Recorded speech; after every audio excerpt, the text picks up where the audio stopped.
अस्सलाम वालेकुम। Class 9 book physics class 9 chapter number 7 properties of matter lecture number 2 second half. The topics we are going to study in our lecture number 2 are variation in atmospheric pressure, pressure in liquids, Pascal law, applications of Pascal law, hydraulic press, braking system in vehicles, Archimedes principle, elasticity and Hooke's law. कि ये वो topics हैं जो आज हम अपने lecture number 2 में study करेंगे। अब टर्न बाय टर्न हम इनकी एलैबोरेटिव स्टडी करते हैं। First of all is variation in atmospheric pressure.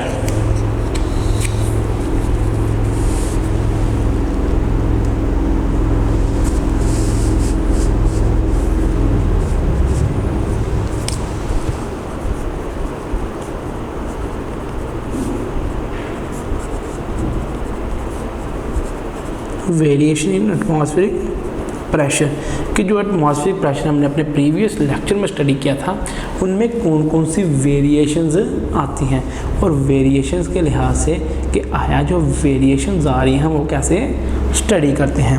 First of all is according to the topic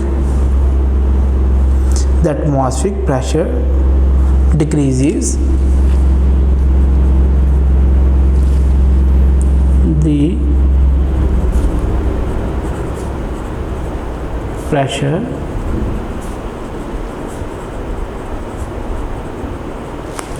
decreases as we go up।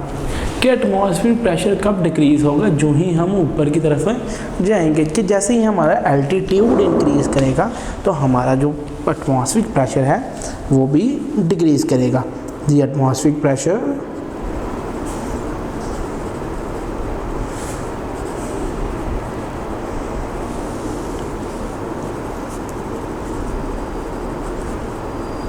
on mountains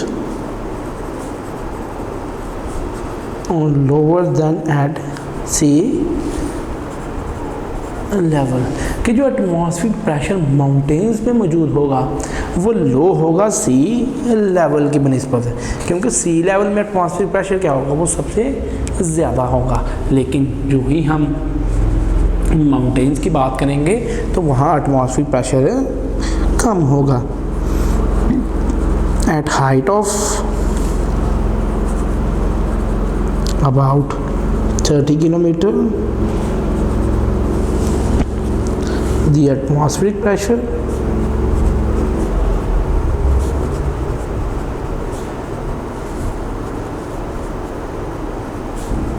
becomes only 7 millimeter of mercury, which is approximately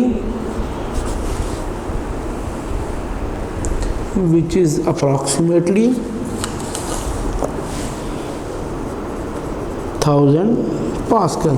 At a height of about 30 kilometer, the atmospheric pressure becomes only 7 millimeter of mercury, which is approximately 1000 Pascal। कि जो ही हम जो atmospheric pressure study करेंगे कि एक height जो है 30 kilometre की, तो वहाँ जो एटमॉस्फेरिक प्रेशर होगा वो सिर्फ 7 मिलीमीटर जो है वो मरकरी का होगा। लेकिन हम इसको अप्रॉक्सीमेटली 1000 पास्कल्स भी कह सकते हैं कि it would become zero. It would become zero at an altitude where there is no air। कि ये वहाँ जाके ज़ीरो भी हो सकता है जहाँ कोई एयर मौजूद नहीं होगी, और जैसे ही हम कहेंगे कि यहाँ कोई एयर मौजूद नहीं है तो फिर उसका एल्टीट्यूड भी ज़ीरो हो जाएगा। Next is we can determine the altitude of place by knowing the atmospheric pressure of that place।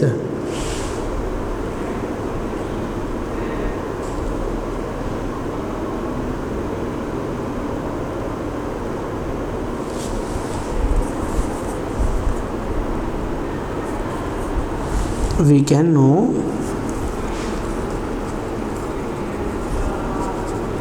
the atmospheric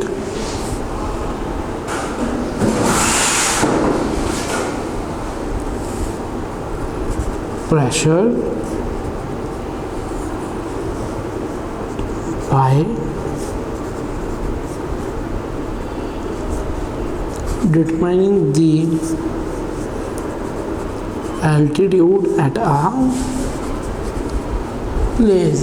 कि हम उसका एटमॉस्फेरिक प्रेशर मेजर कर सकते हैं, डिटरमाइन कर सकते हैं अगर हमें उसका एल्टीट्यूड उस जगह का पता हो। और जब तक हमें उस जगह का एल्टीट्यूड ही पता नहीं होगा तो हम उसका जो है वो कैसे मेजर कर सकेंगे। Next is atmospheric pressure may also indicate a change in weather. कि एटमॉस्फेरिक प्रेशर क्या करेगा, वो चेंज इन वेदर भी ला सकता है। लेकिन अगर चेंज इन वेदर हम कैसे कहेंगे कि आया जो एटमॉस्फेरिक में प्रेशर क्रिएट होगा वो क्या करेगा, वो चेंज इन वेदर भी करेगा। On a hot day, air above the earth becomes hot and expand। कि वो वेदर कैसे चेंज करेगा, अगर हम कहें एक हॉट दिन यानी गर्म दिन में क्या होगा कि जो एयर मौजूद है अबव द अर्थ, कि अर्थ के ऊपर जो एयर मौजूद है उसको वो गर्मी में क्या होगा, जो ही वो अपनी एनर्जी हाई करेगी तो उसकी काइनेटिक एनर्जी हाई होगी और वो एक्सपैंड करेगी। This is the cause of fall atmospheric region in that. कहते हैं इसी वजह से क्या होगा, वहाँ जो है वो एटमॉस्फेरिक प्रेशर कम हो जाएगा। क्या अगर हम कहें कि जो वेदर है वो कैसे हम चेंज कर सकते हैं,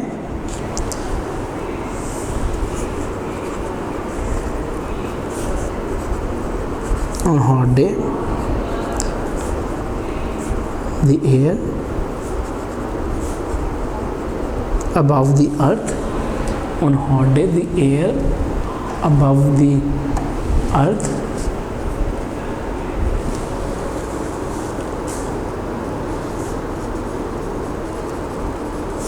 becomes hot and expands।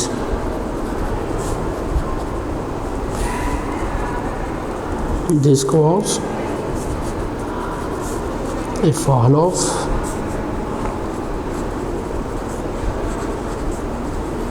atmospheric pressure in the region. क्या होगा कि एक हॉट डे में जो ही एयर जो मौजूद है अबव द अर्थ वो हॉट होगी और वो एक्सपैंड करेगी, और जो ही वो हॉट होकर एक्सपैंड करेगी तो ये क्या होगा, ये होगा fall of atmospheric pressure in the region. कि एटमॉस्फेरिक प्रेशर जो रीजन में मौजूद होगा वो फॉल करेगा, और जैसे ही वो एटमॉस्फेरिक प्रेशर फॉल होगा तो हम क्या कहेंगे, वहाँ जो है वो हॉटनेस कम होगी। Next is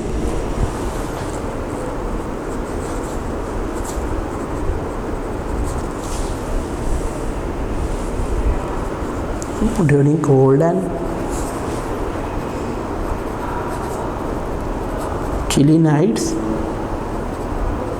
air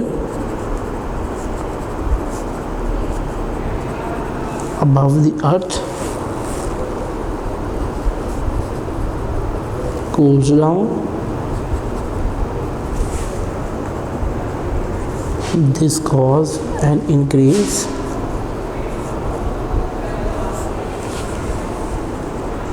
in atmospheric pressure।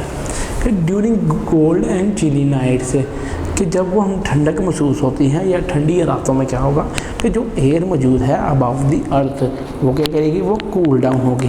कि जैसे ही अभी हॉट डे में क्या कहा था हमने, टेम्परेचर ज़्यादा है, और टेम्परेचर ज़्यादा होने की वजह से हम क्या कहा है कि यहाँ जो ही टेम्परेचर ज़्यादा होगा तो वो क्या करेंगे कि वो उसमें से ज़्यादा होने की वजह से जो एटमॉस्फेरिक प्रेशर है वो फॉल डाउन होगा।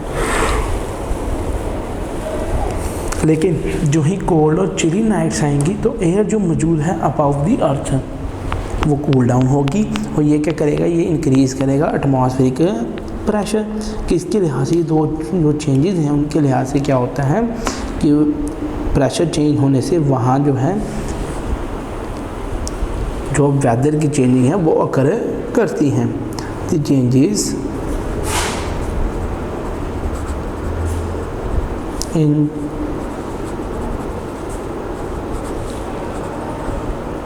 atmospheric pressure at a certain place indicate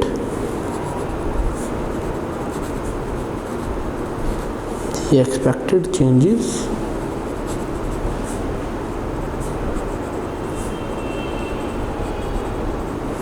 in the weather conditions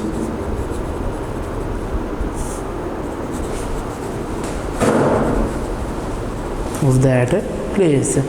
कि the changes in weather in atmospheric pressure, कि जो ही वहाँ चेंजेस होंगी एटमॉस्फेरिक प्रेशर में, तो हम क्या स्टडी करेंगे कि जैसे ही वहाँ चेंजेस आएंगी तो वो एक सर्टन प्लेस पे इंडिकेट करेंगे वो expected changes in the weather, कि वेदर में क्या क्या चेंजेस आ रही हैं of that place. A gradual, for example,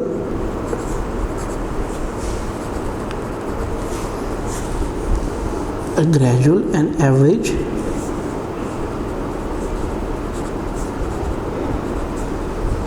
drop in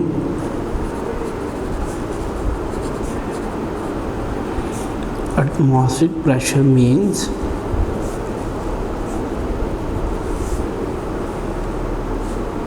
the low pressure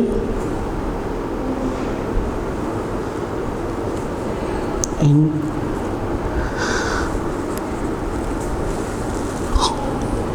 neighbouring locality, कि क्या होगा जो वेदर होगा उसकी कंडीशन से क्या होगा वहाँ एक ग्रेजुअल और एवरेज ड्रॉप होगा एटमॉस्फेरिक प्रेशर का, जिससे हम क्या कहेंगे कि यहाँ वो क्या है कि यहाँ उसकी वो यूसेज है कि है वो यहाँ यूज़ हो रहा है, कि ऐसे ही हम क्या कहेंगे वहाँ जो ग्रेजुअली चेंज आएगा उसके प्रेशर में. Minor but rapid fall in atmospheric pressure indicates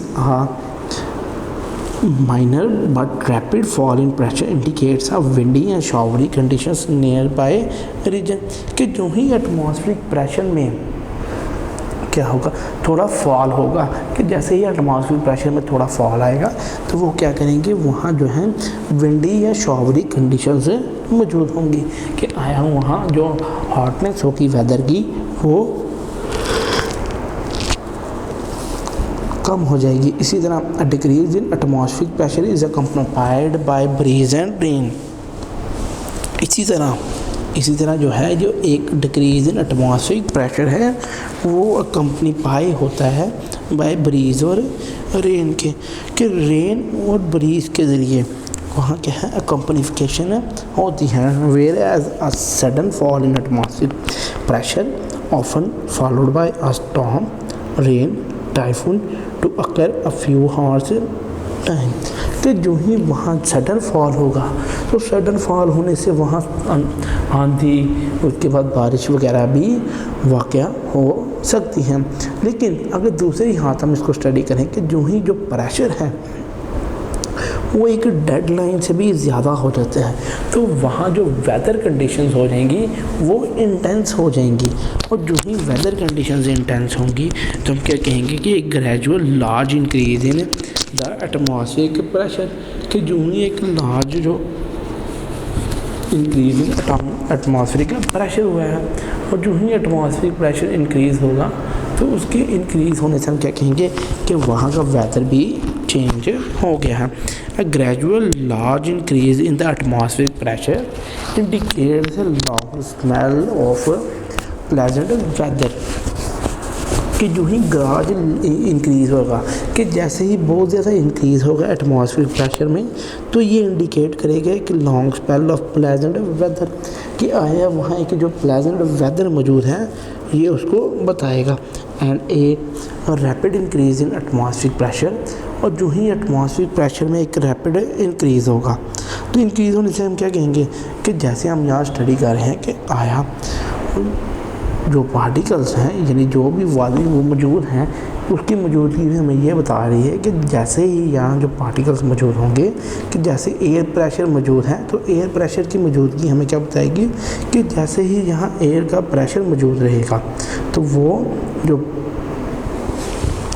gradual changes होंगी वो होती रहेंगी, लेकिन जो ही वो चेंजेस कम होंगी तो हम क्या कहेंगे यहाँ जो चेंजेस है कम होने की वजह से क्या है, जहाँ जो एटमॉस्फेरिक प्रेशर है उसके ज़्यादा होने से जो है वेदर भी चेंज हो गया है। इस तरह rapid increase in atmospheric pressure means कि एक बहुत ज़्यादा जो इंक्रीज़ होगा एटमॉस्फेरिक प्रेशर में उसका मतलब ये है कि it will soon be followed by a decrease in the atmospheric pressure, कि इसके मतलब हम ये कह सकते हैं कि यहाँ जो है एटमॉस्फेरिक प्रेशर वो बड़ी जल्दी डिक्रीज़ हो जाएगा। और जैसे ही वो एटमॉस्फेरिक प्रेशर डिक्रीज़ होगा तो हम क्या कहेंगे कि यहाँ क्या हुई है, डिक्रीजिंग ऑफ एटमॉस्फेरिक प्रेशर हुई है। और जैसे ही डिक्रीजिंग ऑफ एटमॉस्फेरिक प्रेशर होगी तो आया जो इंक्रीज़ या डिक्रीज़ होगा वो इसके लिहाज से ही होगा। ये था आपका topic about variation in atmospheric pressure कि एटमॉस्फेरिक प्रेशर में वेरिएशंस कैसे आती हैं। So next topic is pressure in liquids.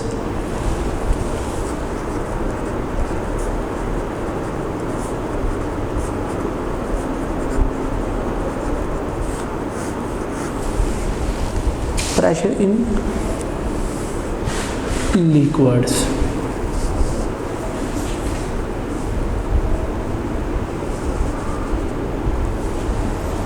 Pressure in liquids. Liquids exert pressure.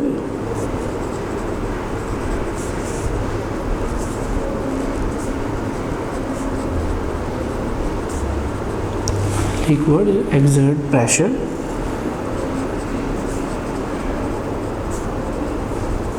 Pressure of a liquid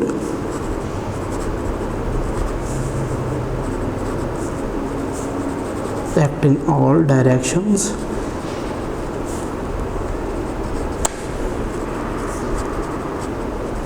if we take a pressure sensor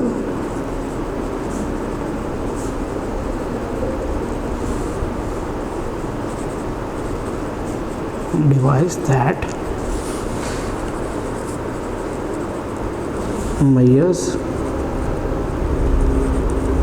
inside a liquid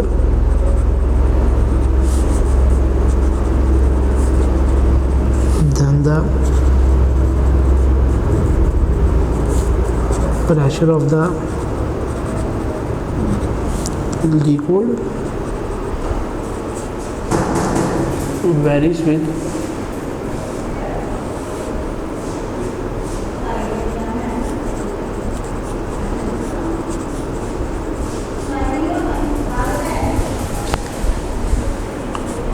liquid exerts pressure कि liquid क्या करता है वो pressure exert करता है। कि हम ये नहीं कह सकते सिर्फ सॉलिड पार्टिकल्स में प्रेशर होता है या गैस में ही प्रेशर होता है, सिर्फ गैस के अलावा प्रेशर ही नहीं होता, लिक्विड्स में भी प्रेशर मौजूद होता है। प्रेशर क्या है, ये एक फोर्स होती है जो एक चीज़ में मौजूद होती हैं। और जो ही हम उस फोर्स की बात करते हैं कि लिक्विड्स क्या करते हैं वो एक्सर्ट करते हैं प्रेशर। और the pressure of a liquid act in all directions कि जो प्रेशर होगा लिक्विड का वो सारी डायरेक्शंस में मौजूद होगा। और जो ही वो सारी डायरेक्शंस में मौजूद होगा if we take a pressure sensor device कि जो ही हम एक प्रेशर सेंसर डिवाइस यूज़ करेंगे तो that measures inside a liquid जो एक लिक्विड के अंदर प्रेशर को मेजर कर सके। और जैसे ही वो लिक्विड के अंदर प्रेशर को मेजर करेगा हम क्या कहेंगे कि लिक्विड वेरी करेगा with the depth of sensor कि आया सेंसर की डेप्थ को वो वेरी करेगा कि उसमें जो प्रेशर मौजूद है क्या हमें बताएगा कि लिक्विड किस डेप्थ पे मौजूद है। और जब हम लिक्विड की डेप्थ को स्टडी कर लेंगे कि वो सेंसर क्या बताएगा कि आया सेंस के ज़रिए यहाँ इतनी दूरी तक क्या है डेप्थ मौजूद है। Next is consider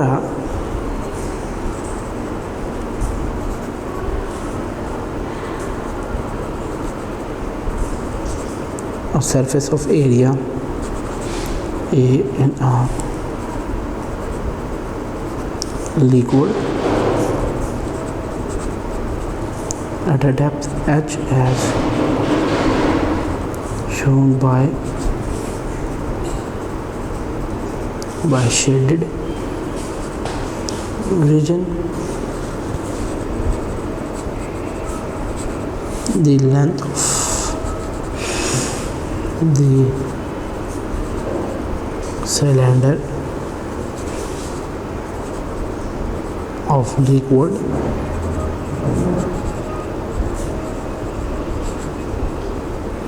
over the surface will be H. The force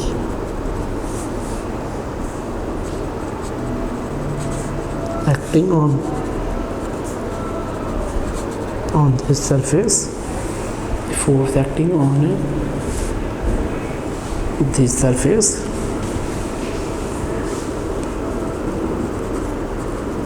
will be the weight W of the liquid above this surface. If V is the density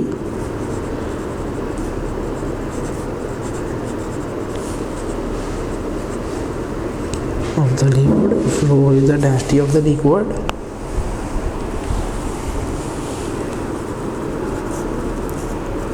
and m is the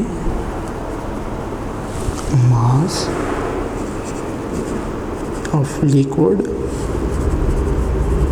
above surface. Consider a surface area A in a liquid at a depth h as shown in the shaded region. The length of the cylinder of the liquid over this surface will be h. The force acting on the surface will be the weight W of the liquid above this surface. If rho is the density of the liquid and m is the mass of the liquid above surface. So next is according to diagram.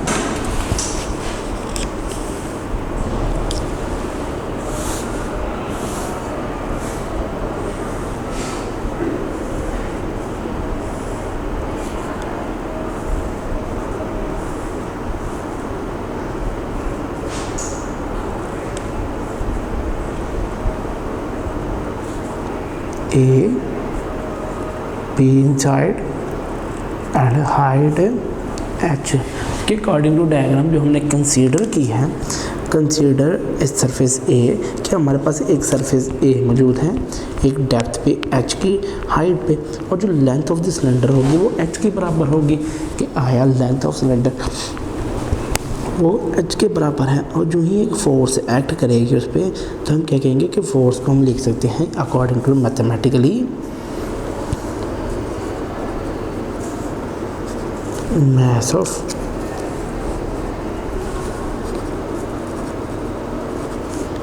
liquid cylinder m is equal to volume into density कि A multiplied by H is equal to rho. Then force acting on area A is equal to F, W is equal to mg. कि force जो उस area पे act करेगी वो A is equal to F is equal to A mg.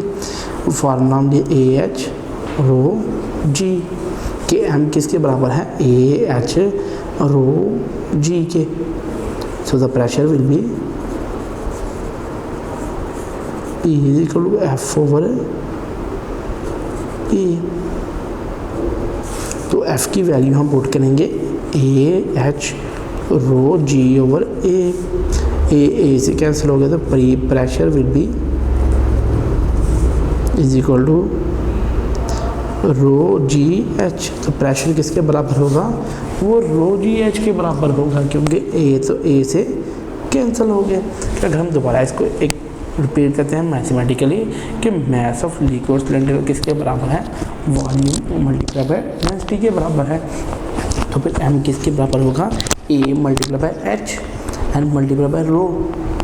Then force acting on the area A is equal to F is equal to W M G, कि force क्या होगी, वो W M जी के बराबर होगी। तो एम की value हम यहाँ ये पुट करेंगे ए एच रो, तो जी मल्टीप्लाई करेगा, फिर ये वैल्यू किसकी हो जाएगी, ये फोर्स की वैल्यू होगी। और अगर जैसे ही ये फोर्स की वैल्यू होगी तो प्रेशर क्या है, फोर्स ओवर एरिया। कि प्रेशर हम स्टडी करते हैं फोर्स ओवर एरिया, और जो ही हम pressure force over area study करेंगे तो हम क्या कहेंगे कि ये किसके बराबर है, एफ की वैल्यू पुट करेंगे A H G row ji over ए के साथ कैंसिल आउट हो जाएगा, और जो प्रेशर होगा वो is equal to rho G H, के प्रेशर किसके बराबर है, रो जी एच के। According to this equation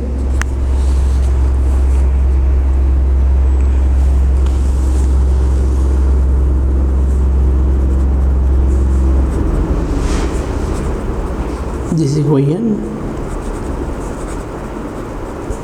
gives the pressure at a depth h in a liquid of density rho. It shows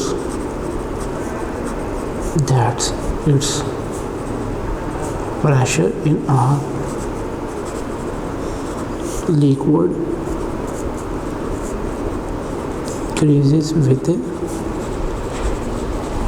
depth, कि ये equation बताती है, this equation gives the pressure at A depth h in a liquid of density rho.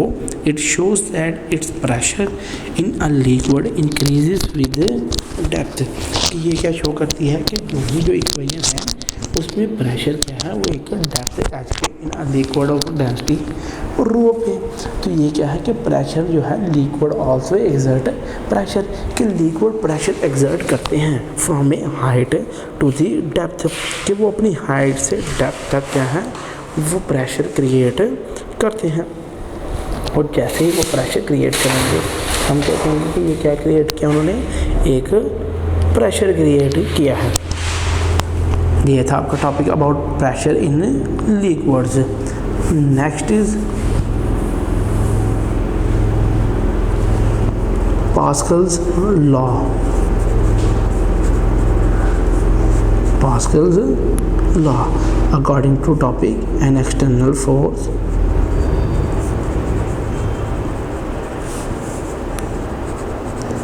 applied on the surface of a liquid increases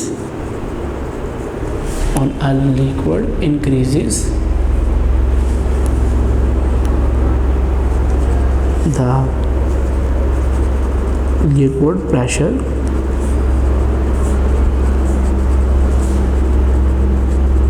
at the surface of the liquid. This increase in liquid pressure is transmitted equally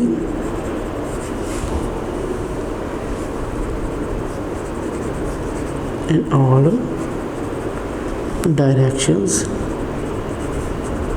and to the walls of the container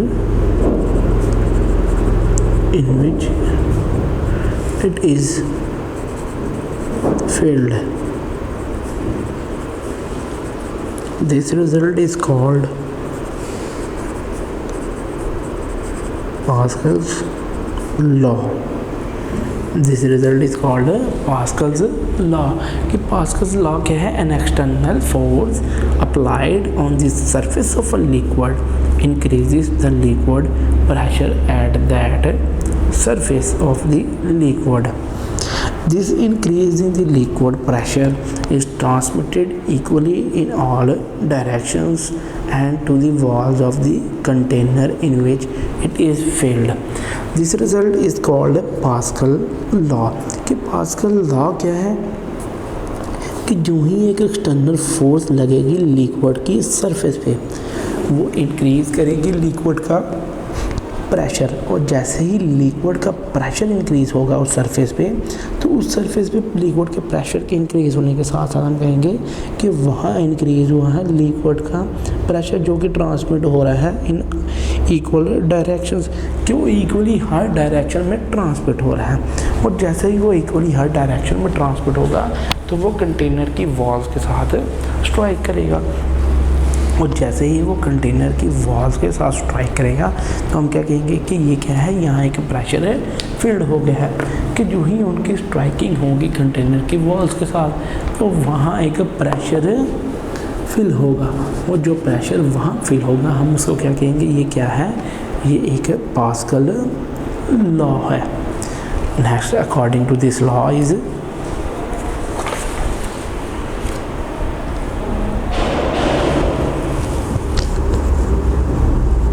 pressure applied at any point of a liquid enclosed in a container is transmitted without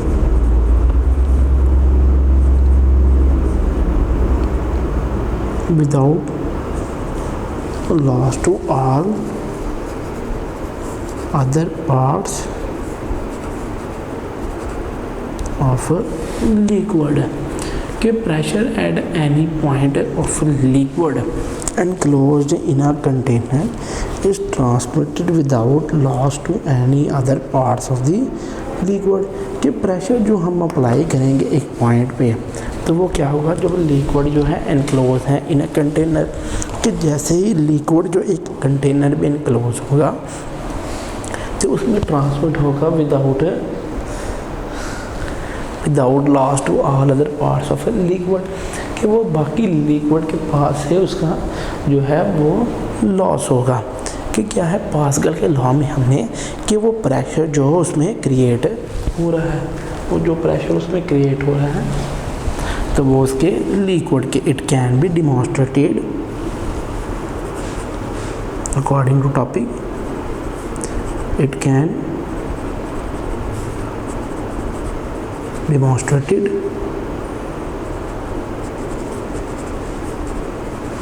with the help of glass vessel having holes. It can be demonstrated with a glass vessel having holes all over its surface as shown। कि glass with having holes at of its surface.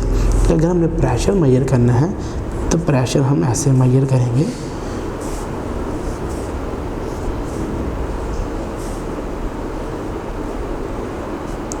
कि यहाँ क्या होगा, यहाँ holes मौजूद होंगे according to diagram.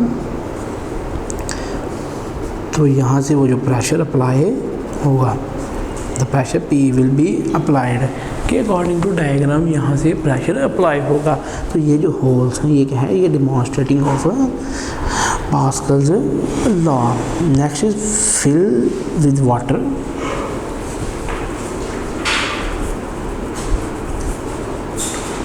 Fill with water, push the piston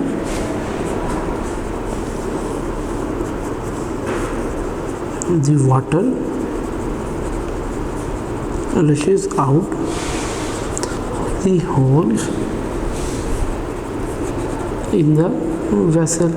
कि आप इसको फिल कर लें वाटर के साथ, जो ही आप इसको वाटर के साथ फिल करेंगे तो ऊपर से जब इसका पिस्टन दबाएंगे, पुश द पिस्टन के, जो ही आप पिस्टन इसका दबाएंगे तो पिस्टन के दबाने से क्या होगा, वहाँ एक जो वाटर है वो रश करेगा आउट ऑफ दी होल्स। और जो ही वाटर रश करेगा out of the holes in the vessel, के vessel with the same pressure, कि वो एक ही प्रेशर से क्या होगा, वो आउट ऑफ दी होल्स जो है वो वैसल के मूव करेगा। Next is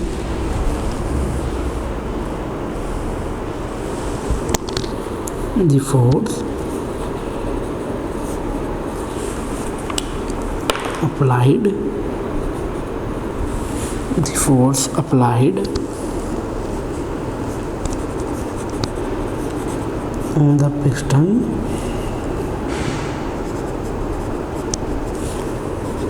exerts pressure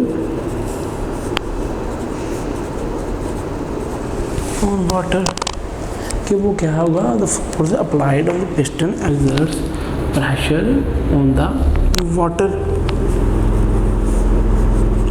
this pressure is transmitted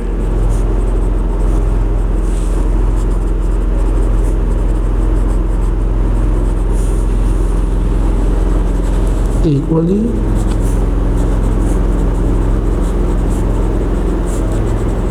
throughout the liquid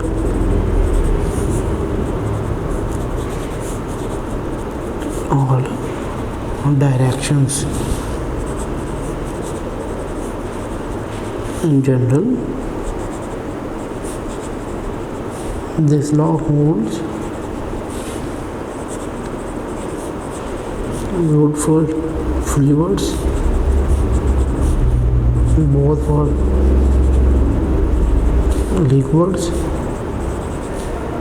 as well as gases, कि पास्कल जो लॉ है वो क्या स्टेट करता है कि अकॉर्डिंग टू पास्कल, कि अगर हम एक सिस्टम लें, अगर हम एक वेसल लें जिसके अंदर होल्स मौजूद हों और हम उसको वाटर के साथ फिल करें, और जो ही हम उसको वाटर के साथ फिल करें तो ऊपर उसके प्रेशर एक बटन लगा हो, और वो जो प्रेशर बटन है उसको हम जब पुश करेंगे तो वो एक प्रेशर एक्सर्ट करेगा, और जैसे ही वो प्रेशर एक्सर्ट होगा तो वो प्रेशर क्या बताएगा कि जो ही हमने वहाँ एक प्रेशर जो है एक्सर्ट किया है, तो प्रेशर के एक्सर्ट करने से वो जो वाटर होगा वो रश करेगा थ्रू द होल्स, कि वाटर जो है वो होल से बाहर निकलेगा, और जैसे ही वो होल से बाहर निकलेगा तो वहाँ क्या होगा, जो फोर्स अप्लाई की है हमने पिस्टन पे वो उसके प्रेशर पे होगी आया वाटर के, और ये प्रेशर ट्रांसमिट होगा equally through out the liquid in all direction, कि सारी डायरेक्शन में हम इसके जो है वो फोर्स को, जो प्रेशर लगा है वाटर पे उसको स्टडी करेंगे, और जैसे ही हम स्टडी करेंगे तो जो प्रेशर ट्रांसमिट होगा इक्वली, कि प्रेशर क्या है वो ट्रांसमिट होगा इक्वली इन ऑल डायरेक्शन, कि सारी डायरेक्शन में फोर्स एक जैसी लगेगी। और जनरल में हम ये बात करेंगे कि ये लॉ होल्ड करता है बोथ लिक्विड को भी और गैस के फ्लूइड को भी, कि ये लिक्विड को और गैस को दोनों को मेजर कर सकते हैं, हम दोनों में जो प्रेशर है वो स्टडी कर सकते हैं। ये था आपका topic about Pascal law. Next is applications of Pascal law. Applications of Pascal's law, कि पास्कल लॉ की कौन कौन सी एप्लीकेशंस हैं।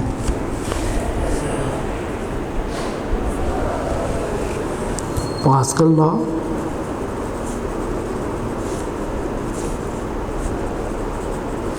finds numerous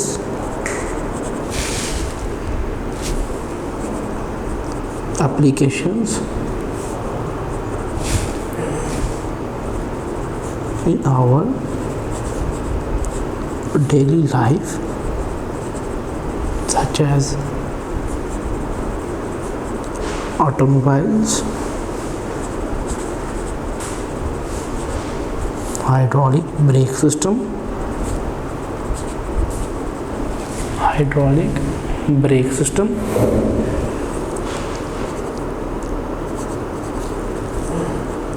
hydraulic jack, hydraulic press and other machines. कि एप्लीकेशन ऑफ पास्कल लॉ के मुताबिक कौन सी ऐसी जो मशीन्स हैं जो वर्क करती हैं. तो Pascal law finds numerous of applications in our daily life. कि पास्कल लॉ की बहुत ज़्यादा एप्लीकेशंस जो हैं वो हम अपनी डेली लाइफ में यूज़ करते हैं. और जो ही हम अपनी डेली लाइफ में यूज़ करते हैं उसमें सबसे ज़्यादा क्या है, automobiles, hydraulic brakes, hydraulic brake system, hydraulic jack, hydraulic press and other machines. और जो दूसरी मशीन हम इसमें यूज़ करेंगे. अब टर्न बाय टर्न हम इसकी एप्लीकेशंस को स्टडी करते हैं. और सबसे पहली जो इसकी एप्लीकेशन है वो है हाइड्रोलिक प्रेस. कि आया हाइड्रोलिक प्रेस कैसे अपना वर्कआउट करती है.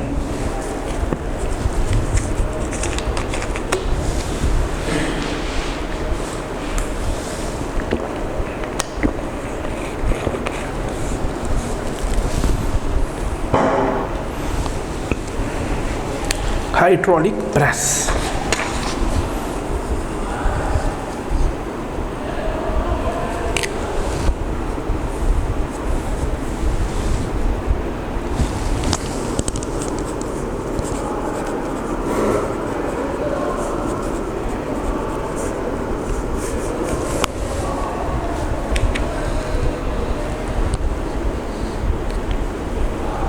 According to the topic hydraulic press,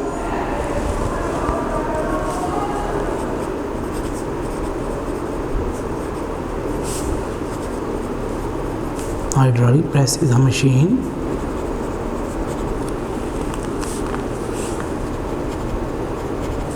which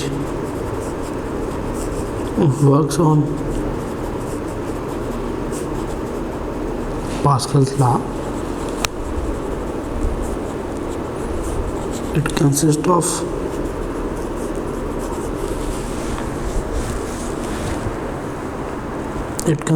two cylinders of different cross-sectional areas. Hydraulic press is a machine which works on Pascal law. It consists of two cylinders of different cross-sectional area. They are fitted with pistons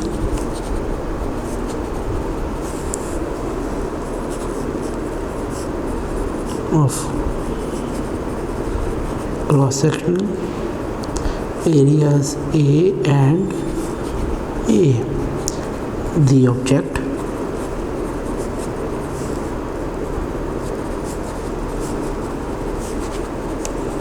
to be compressed is placed over the piston of large cross-sectional area A. The force F1 is applied on the piston of small cross sectional area A. The pressure P produced by small piston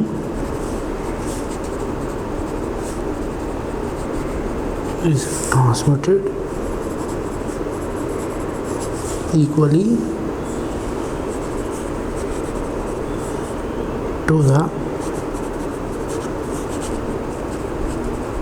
large piston, and force F2 acts on A, which is much larger than F1। कि hydraulic press क्या है? Hydraulic press is a machine, hydraulic press is a machine in which works on the Pascal's law. It consists of two cylinders of a different cross-sectional area. They are fitted with the pistons of cross-sectional area A and A. The object to be compressed placed over the piston of large cross-sectional area A, and the force F1 is applied on the piston of small cross-sectional area. The pressure P produced by small piston is transmitted equally to the large piston। क्या होगा, जैसे आप इसकी diagrammatical view study करें अपनी books में, तो क्या होगा, जो हाइड्रोलिक प्रेस है ये मशीन कंसिस्ट करती है दो सिलेंडर्स की, जिनका डिफरेंट जो है वो क्रॉस सेक्शनल एरिया है। जो दोनों सिलेंडर्स हैं वो दोनों एक पिस्टन्स के साथ कनेक्टेड हैं, जिनको हमने स्मॉल ए और कैपिटल ए कहा है। स्मॉल ए जो है वो स्मॉल पिस्टन के साथ कनेक्टेड है, जबकि जो कैपिटल ए है वो बड़े पिस्टन के साथ कनेक्टेड है। और जो ही जो ऑब्जेक्ट हमने कंप्रेस करना है उसको प्लेस किया जाता है ओवर द पिस्टन, कि पिस्टन के ऊपर जो ही हम उसको प्लेस करेंगे जिसको हमने कंप्रेस करना है, तो जो फोर्स F1 इज़ अप्लाइड, कि जो फोर्स F1 अप्लाई होगी उस पिस्टन पे वो एक small cross sectional area A की होगी, कि आया एक स्मॉल क्रॉस सेक्शनल एरिया जो है उसकी वो फोर्स उस पर अप्लाई होगी।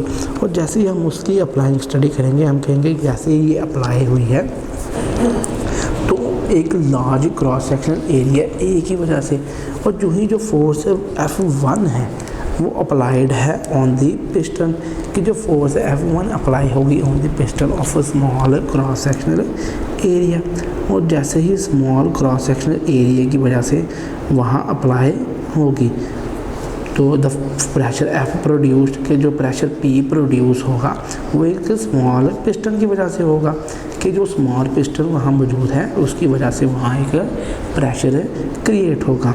और जो ही वो प्रेशर क्रिएट होगा हम कहेंगे जो प्रेशर यहाँ स्मॉल पिस्टन पे हुआ है वो स्मॉल पिस्टन और लार्ज पिस्टन दोनों पे इक्वली ट्रांसमिट होगा।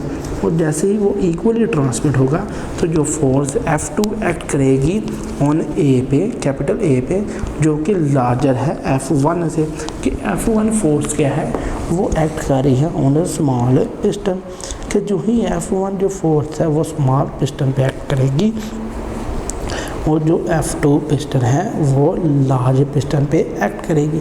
तो वहाँ क्या होगा, वहाँ जो है एक हाइड्रोलिक प्रेस की वर्किंग होगी। Next mathematically is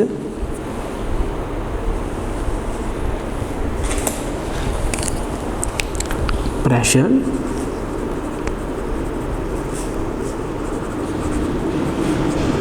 in piston of small area A is given by P is equal to F1 over A, कि जो स्मॉल पिस्टन है उस पर जो प्रेशर गिवन है वो is like this. Then next is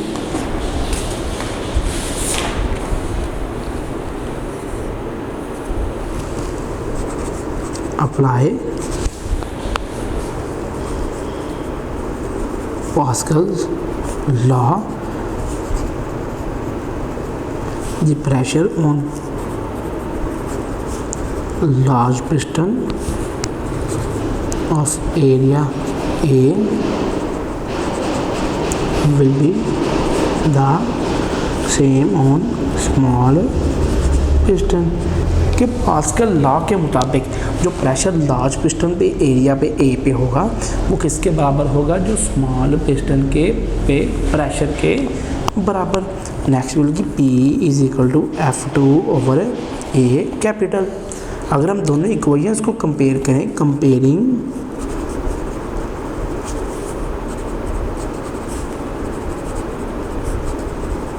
both equations के, जो ही हम दोनों इक्वेशंस को कंपेयर करेंगे F2A is equal to F1 over A, कि फोर्स 1 होगी फोर्स 2 मौजूद होगी इन दोनों को कंपेयर करने के बाद। F2 will be A multiply by F1 over A कि F2 किसके बराबर होगी इसके, और जो ही अगर हम F2 निकालेंगे तो आप कह सकते हैं F1 multiply by A over A कि अगर हम दोनों क्रॉस सेक्शनल एरियाज़ को ओवर में ले लें then since the ratio A over A is greater than, see the ratio A over A is greater than 1, hence the force F2 that acts on the larger piston is greater than the force F1 acting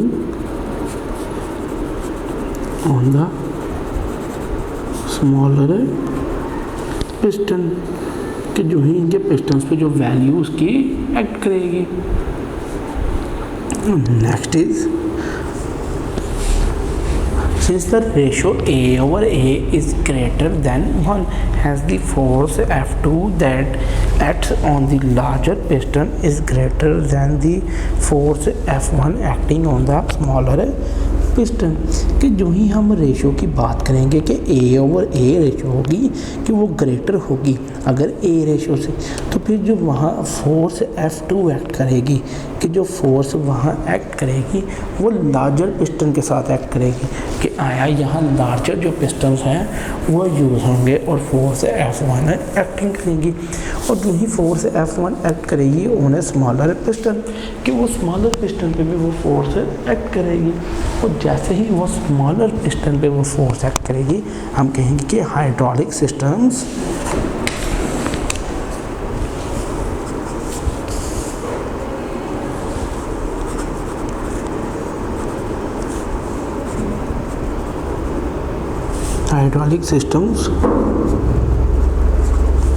working in this way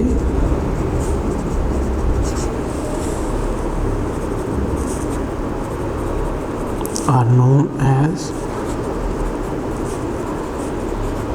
force multipliers कि hydraulic work system जो इस पे work करते हैं जिसमें में हम उसको फोर्स मल्टीप्लायर्स बोलते हैं।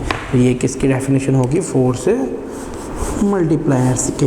हाइड्रोलिक सिस्टम जो ऐसे वर्कआउट करते हैं हम उनको फोर्स मल्टीप्लायर्स भी कहते हैं।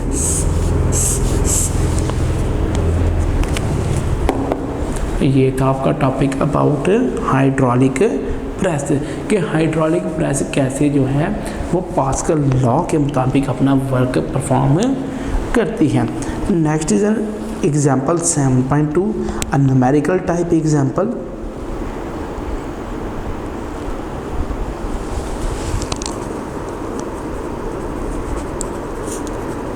Example 7.2 in hydraulic press a force of 100 Newton is applied on the piston of a pump of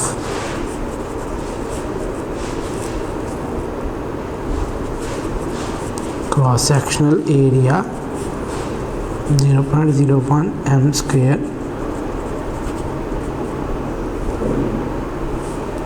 Find the force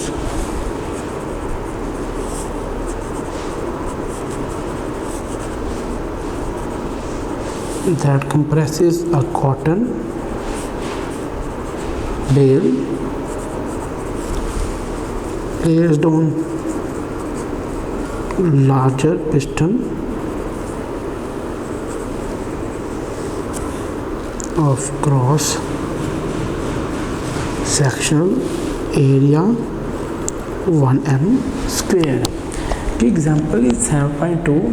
In hydraulic press a force of 100 Newton is applied on the piston of the pump, and cross sectional area 0.01 m square.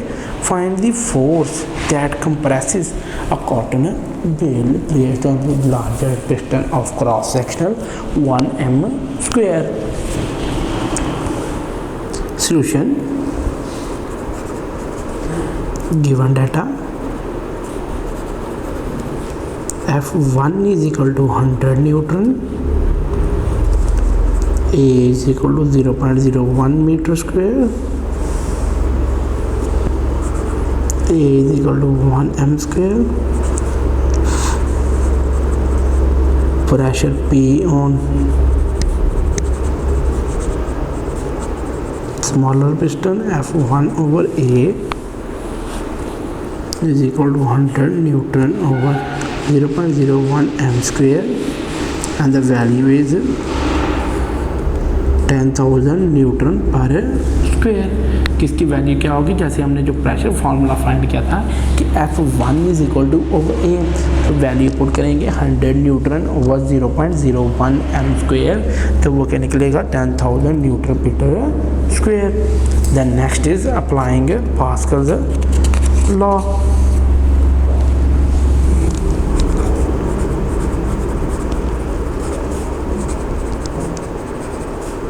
Applying Pascal's law, force F2 on bale PA, the value P is 10,000 Newton multiplied by 1 meter square, then it will be equal to 10,000 Newton, because it is Newton per meter square and it is meter square.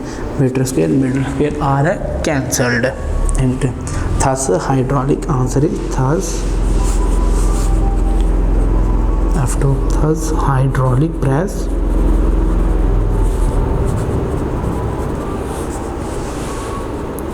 will compress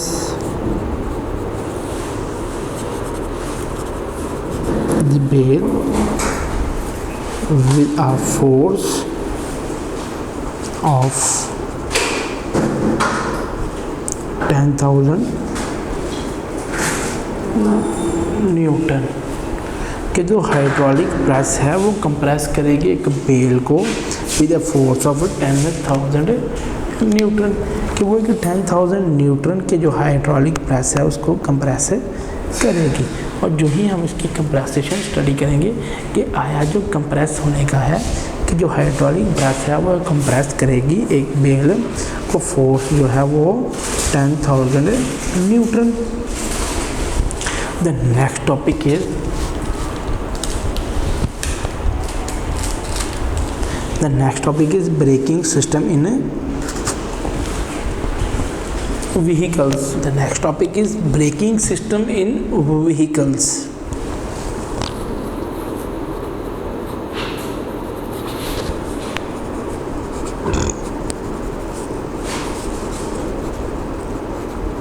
कि जो braking system होता है गाड़ियों में break लगाने का जो system है वो भी हाइड्रोलिक प्रेस के यानी एप्लीकेशंस ऑफ हाइड्रोलिक के थ्रू काम करता है, कि पास्कल प्रेशर ही उसमें हम भी यूज़ करते हैं।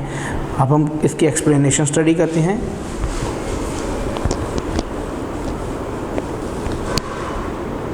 The braking system of cars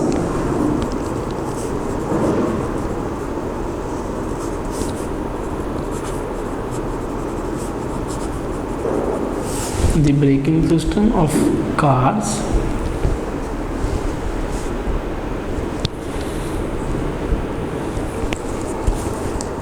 buses also work on Pascal's law. The hydraulic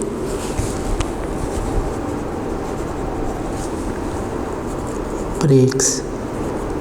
The hydraulic brakes are shown in the diagram. When brake pedal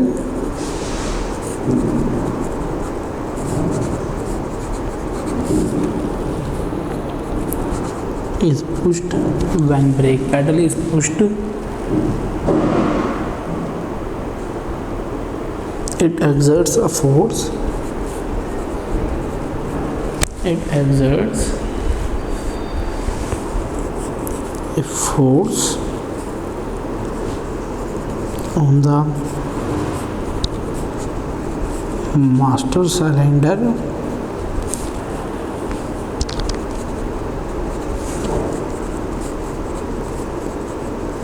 which increases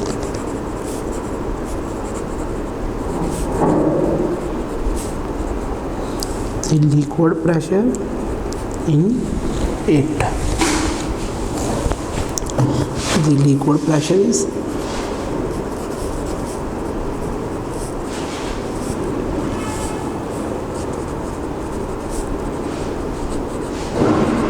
transmitted equally through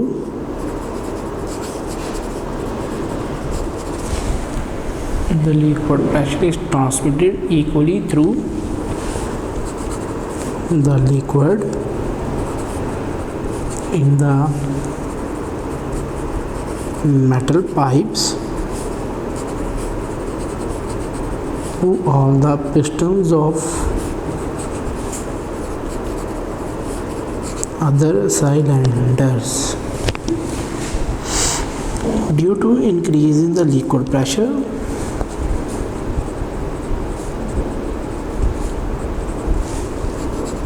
in the liquid pressure, the pistons in the cylinder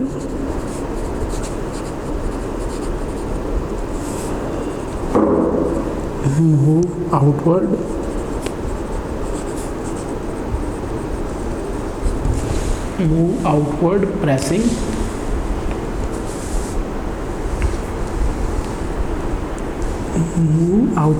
pressing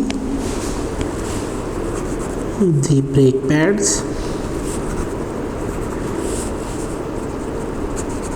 with the brake drums.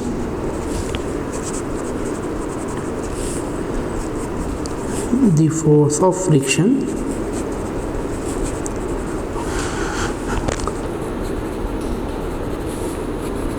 between the brake pads and the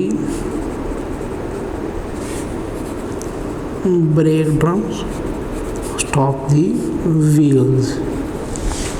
कि braking system in vehicles कैसे work करता है कि the braking system of cars, buses also work on Pascal law.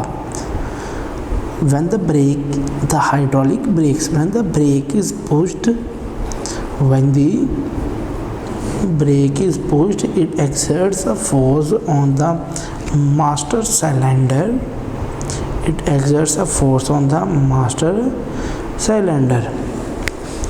When the brake is pushed, कि आप इसके diagram के through इसका देख सकते हैं। इसके डायग्राम की जो है हाइड्रोलिक ब्रेक कैसे है कि ब्रेक शू का कनेक्शन है मास्टर सिलेंडर के साथ और मास्टर सिलेंडर को पिस्टन के साथ कनेक्टेड किया गया है एक रीस्टोरिंग स्प्रिंग के साथ कि रीस्टोरिंग स्प्रिंग और ब्रेक शूज़ जो हैं वो कनेक्टेड हैं एक रीस्टोरिंग स्ट्रीम्स में और वहाँ ब्रेक ड्रम भी मौजूद है और ब्रेक व्हील भी मौजूद है। और जो इसकी डिस्क है उसके पिस्टन्स और फ्रंट व्हील के डिस्क के पिस्टन्स के साथ भी कनेक्टेड है कि जो ही हम ब्रेक अप्लाई करते हैं when brake pedal is pushed it exerts a force on the master cylinder which increases the liquid pressure in it. The liquid pressure is transmitted equally through the liquid in the metal pipes to all the pistons of the cylinder. Due to increase in the liquid pressure, the piston in the cylinders move outward, pressing the brake pads with the brake drums. The force of friction between the brake pads and the brake drum stop the wheels कि जो brake pedal है उसको push किया जाता है तो वहाँ exert होती है एक फोर्स और जैसे ही वहाँ एक फोर्स एग्जर्ट होगी तो जो मास्टर सिलेंडर है वहाँ जो है लिक्विड का प्रेशर इंक्रीज़ होता है और जैसे ही वहाँ लिक्विड का प्रेशर इंक्रीज़ होगा तो लिक्विड प्रेशर जो है वो ट्रांसमिट होता है इक्वली थ्रू द लिक्विड और जब वो equally through the liquid transmit होगा तो लिक्विड प्रेशर इंक्रीज होगा इन द मेटल पाइप्स में, और जैसे ही वो मेटल पाइप्स में इंक्रीज होगा तो जो पिस्टन्स ऑफ द सिलेंडर हैं उनमें जो मेटल पाइप्स है वहाँ लिक्विड का प्रेशर इंक्रीज होगा, और जो जो वो प्रेशर इंक्रीज होता जाएगा तो जो पिस्टन है सिलेंडर के वो मूव करेंगे outward by pressing the brake pads, कि वो आउटवर्ड जो ही मूव करेंगे तो जो ब्रेक पैड्स होंगे वो भी प्रेस होंगे, और जैसे ही वो ब्रेक पैड्स प्रेस होंगे तो हम क्या कहेंगे कि जैसे ही ये ब्रेक पैड्स या ड्रम्स प्रेस हुए हैं तो वहाँ एक फोर्स ऑफ फ्रिक्शन बिटवीन थी ब्रेक पैड्स और ब्रेक मौजूद है।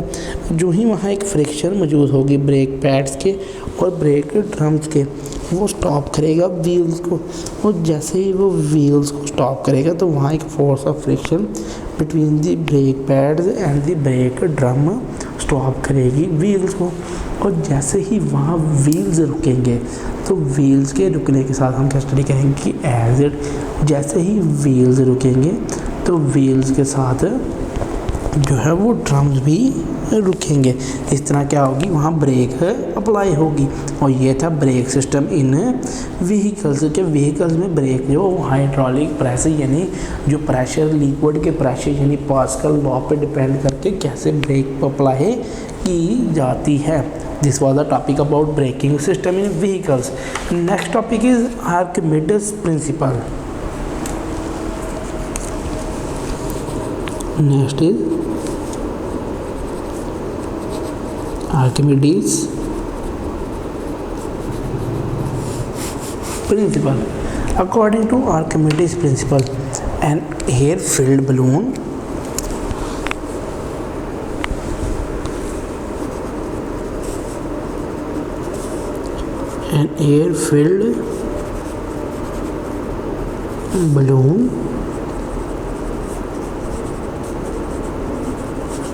immediately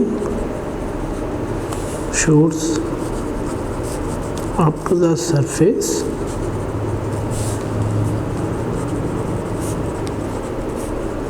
when released under water. The same would happen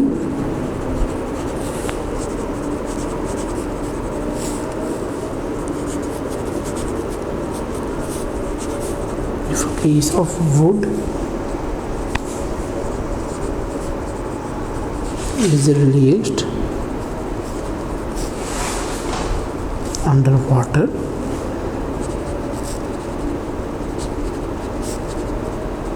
We might have noticed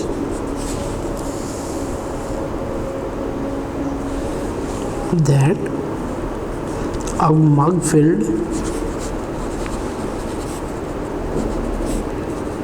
with water feels light under water but feels heavy as soon as we take it out of water। कि जो air filled balloon होता है वो immediately shoot करता है on the surface of released under water. The same would happen if a piece of wood is released under water. We have might notice that a mug filled with water feels light under water but feels heavy as soon as we take it out of the water। कि ये जो ही हम इसको पानी से बाहर निकालेंगे कि जैसे एक बलून है वो बड़ी जल्दी जो अंडर वाटर है वो शूट कर जाता है। इसी तरह जो एक मग है जब वो पानी के साथ फिल्ड हो जाता है यानी जब पानी के तह में मौजूद होता है तो हमें हल्का सा महसूस होता है, लेकिन जो ही हम उसे निकालते हैं बाहर की तरफ अंडर वाटर से तो वो हमें हैवी फील होता है। The Greek scientist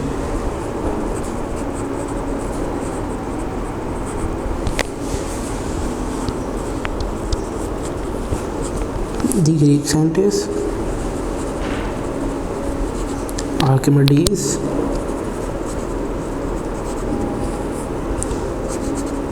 noticed that there is an upward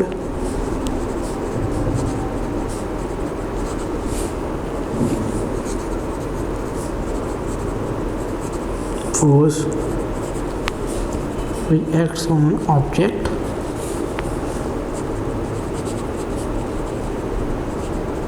kept inside a liquid as a result and apparent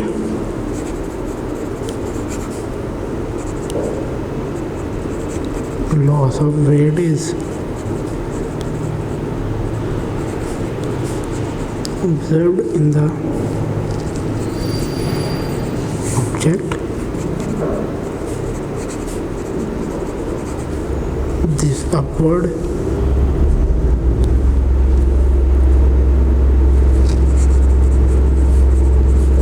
force acting on the object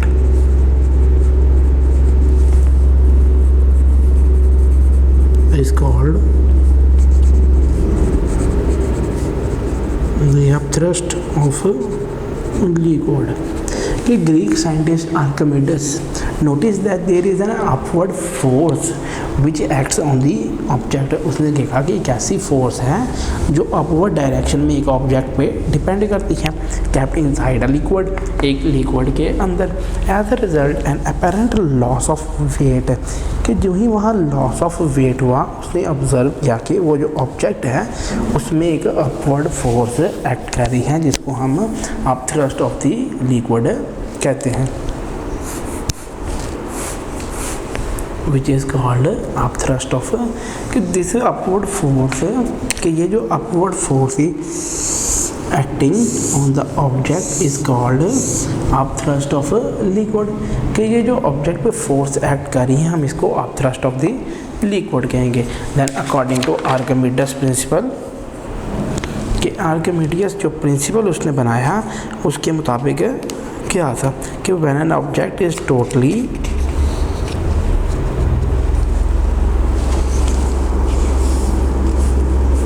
when an object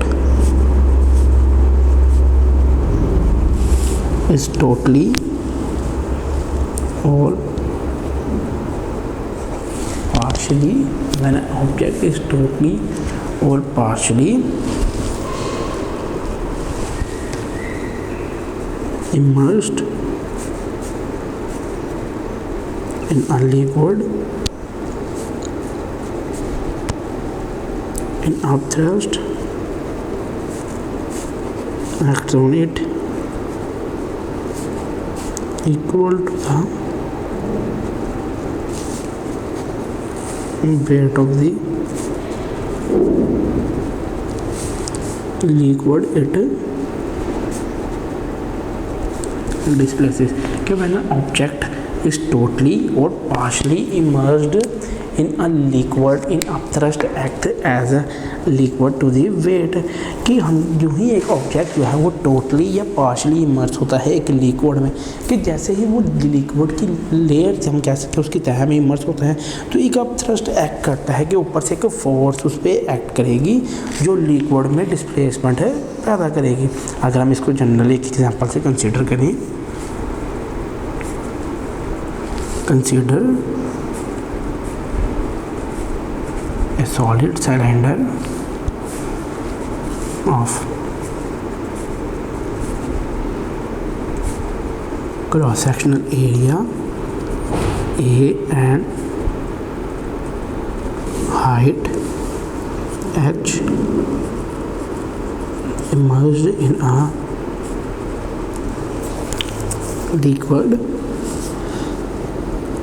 Let h1 and h2 be the depths of the top and bottom, depths of the top and bottom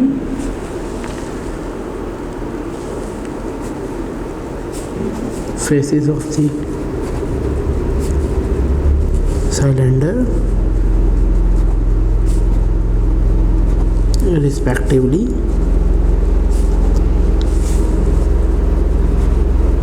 From the surface of the liquid के consider करें एक solid cylinder जो कि cross sectional area में मौजूद होगा और जैसे ही उसकी हाइट जो x है वो इमर्ज होगी एक लिक्विड में, तो जो H1 होगा और H2 होगा वो डेप्थ ऑफ द टॉप में मौजूद होगा और जो ही उसकी जो bottom faces of the cylinder जो हैं वो respective from the surface of the liquid होंगे कि आया बॉटम जो सिलेंडर्स हैं वो रिस्पेक्टिवली वहाँ से सरफेस से मौजूद होंगे कि अकॉर्डिंग टू इसकी diagram, according to its diagram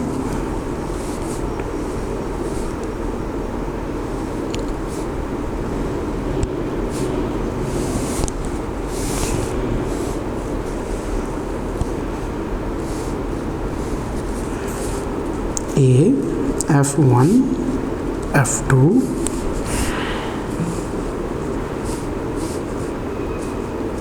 H1 and H2 के अकॉर्डिंग टू इस डायग्राम कि यहाँ क्या होगा, ये जैसे एक हमने सॉलिड सिलेंडर जो है क्रॉस सेक्शनल एरिया A के साथ हाइट H पे इमर्स है एक लिक्विड में और जो ही हम H1 और H2 को हम कहेंगे ये be the depth of the top and bottom faces कि यहाँ हम डेप्थ और टॉप और बॉटम फेसिस की बात करेंगे तो वो इसकी फेसिस के मुताबिक होगा रिस्पेक्टिवली यहाँ सरफेस ऑफ द लिक्विड के। तो फिर हम इसे ये लिखिए consider an upthrust on a body immersed in a liquid कि अपथ्रस्ट एक बॉडी जो है वो लिक्विड पे to the weight of the liquid displace कि जो लिक्विड पे डिस्प्लेसमेंट है उसके बराबर है।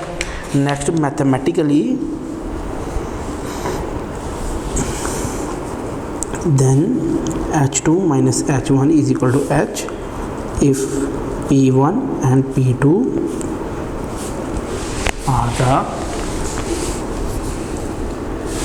are the liquid and P1 P2 are the liquid pressure at depth H1 and H2 and rho is density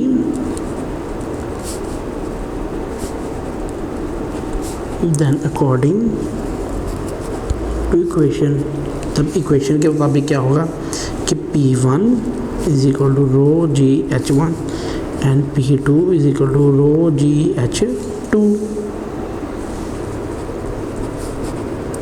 Let forces is exerted at the cylinder top by the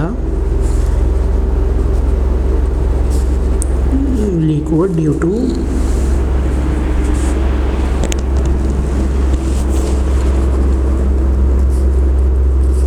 pressure P1 and force F2 is exerted at the bottom of the cylinder by the liquid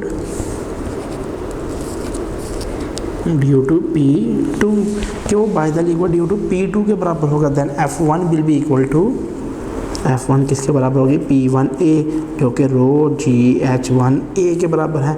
इसी तरह F2 बराबर होगी P2A के जो कि रो जी H2A के बराबर है। अगर हम कहें नेक्स्ट के F1 next F1 and F2 are acting on opposite faces of the cylinder कि अगर F1 और F2 opposite faces of the cylinder पे एक्ट कर रहे हैं तो then it will be F2 minus F1 is equal to rho GH2A minus rho GH1A।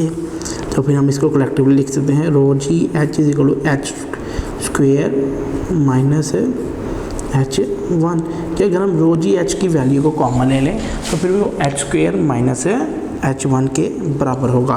Then upthrust of liquid, upthrust of liquid is equal to rho G A H is equal to rho G V, कि rho G V के बराबर कब होगी? Here A H is the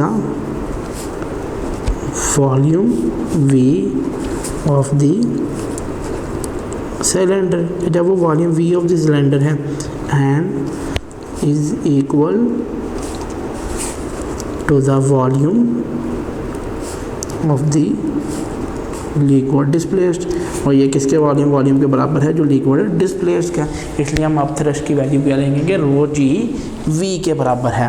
ये है हमारा Archimedes principle कि therefore जो रो जी वी है ये wait of the liquid displayed है, कि जैसे ही अब थ्रस्ट एक्ट हुई है एक बॉडी पे तो वहाँ इमर्स्ड इन अ लिक्विड, कि जैसे ही वो एक लिक्विड में इमर्स्ड हुई इसी तरह वो इक्वल होगी to the weight of the liquid displaced.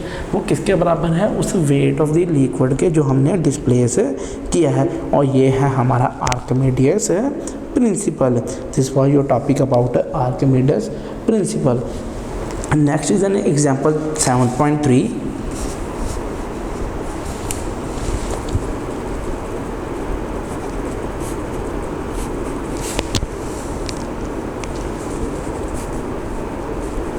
A wooden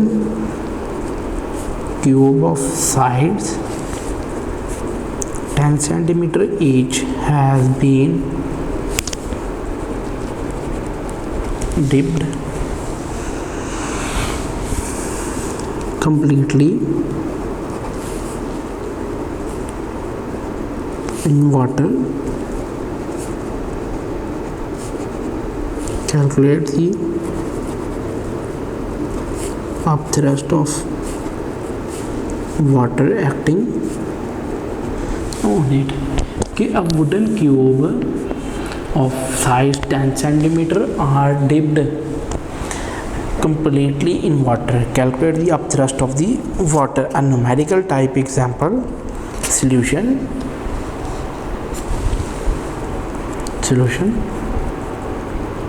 given data,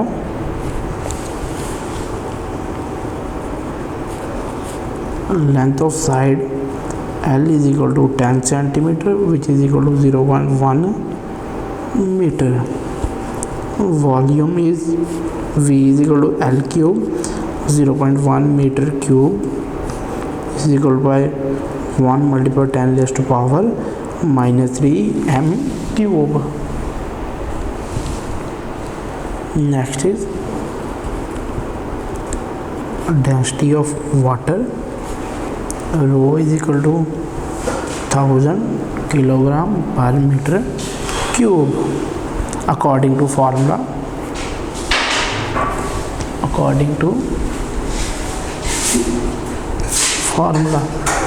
of upthrust of water is equal to rho g v,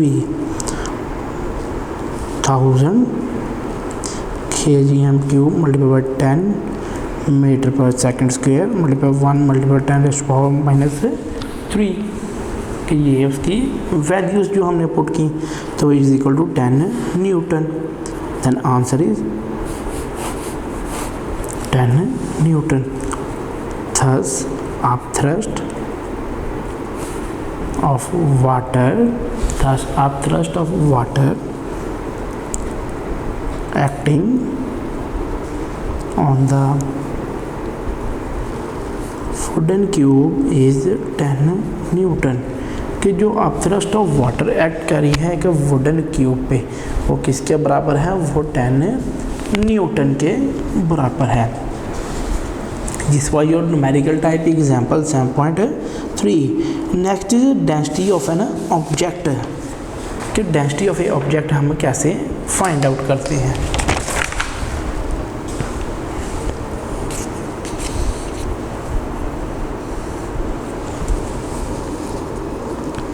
density of an object, कि एक ऑब्जेक्ट की डेंसिटी हम कैसे फाइंड आउट करते हैं। Next topic is density of an object according to the topic Archimedes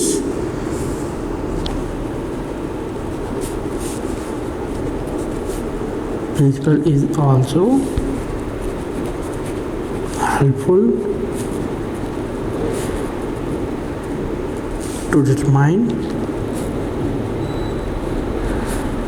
the density of an object कि Archimedes principal जो है ये बहुत ज़्यादा हेल्पफुल है एक डेंसिटी फाइंड आउट करने के लिए एक ऑब्जेक्ट की।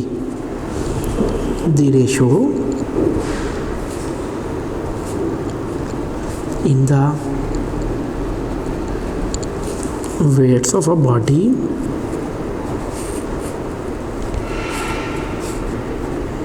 with an equal volume of liquid is the same as in their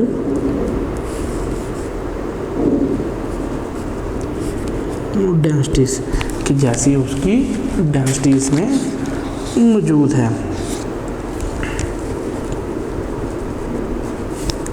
Density of object d, density of liquid rho, weight of object w1, weight of equal volume of liquid W is equal to W1 minus W2 कि density of जो object है वो हमारे पास D है, density of liquid rho है, weight of object W1 है। और जो ही हमने जो weight of the equal volume of liquid निकालना है तो W किसके बराबर होगा W1 minus W2। Next is here W2 is the weight of the solid and W2 is the weight of the solid in liquid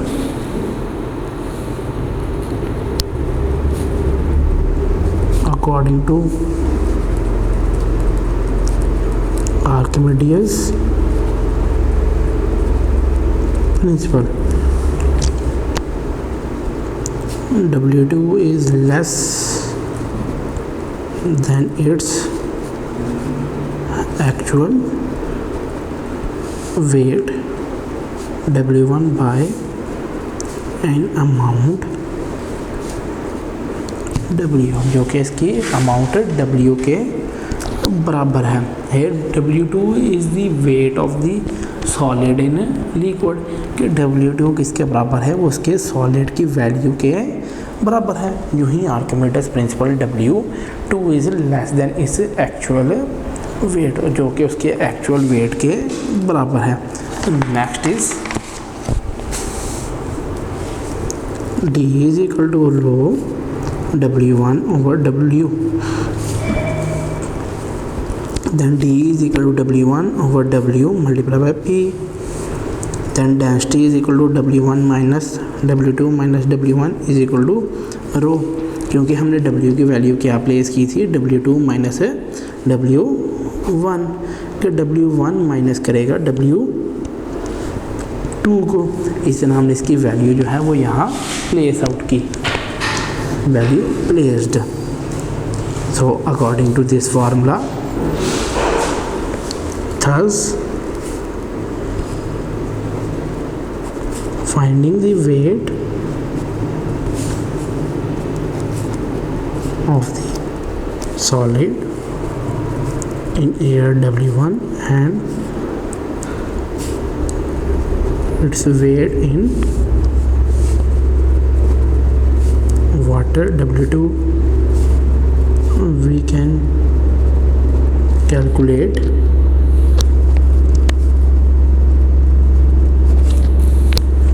the density of a solid कि इसी से finding से value the weight of solid air कि W1 find out करके और W2 find out करके हम जो डेंसिटी है एक सॉलिड की वो भी फाइंड आउट कर सकते हैं।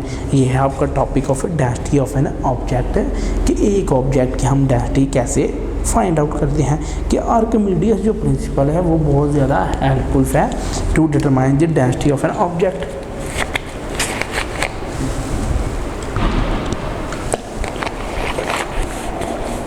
कि एक ऑब्जेक्ट की डेंसिटी फाइंड आउट करने के लिए ये बहुत ज़्यादा हेल्पफुल है, क्योंकि हमें डेंसिटी ऑफ ऑब्जेक्ट पता होनी चाहिए, डेंसिटी ऑफ लिक्विड पता होनी चाहिए, वेट ऑफ द ऑब्जेक्ट होना चाहिए, और उसके बाद wait of the equal volume of liquid होना चाहिए कि W किसके बराबर है, W2 minus W1 minus W2। और जो ही W1 माइनस W2 के बराबर होगा तो हम क्या कहेंगे कि ये जो इसके बराबर की वैल्यू है, तो उसके बराबर की वैल्यू किसके बराबर होगी कि आया ये जो वैल्यूज़ हैं ये उसके बिल्कुल बराबर है। और जैसे ही वैल्यू उसके बराबर होगी तो हम उसको फाइंड आउट कर सकते हैं। उसको फाइंड आउट करने के लिए हमारे पास D over rho is equal to W1 over W, then D is equal to W1 over W multiply by P, then D is equal to W1 over W2 minus 2 कि हमने W की value put की जो कि रो के बराबर थी। Next is an example 7.4।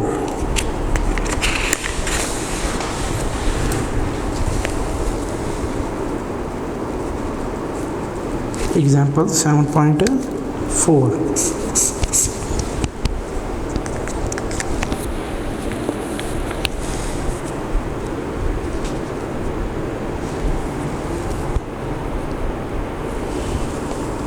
The weight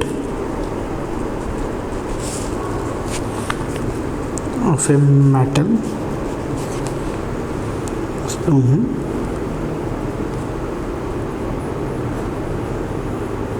the weight of a metal spoon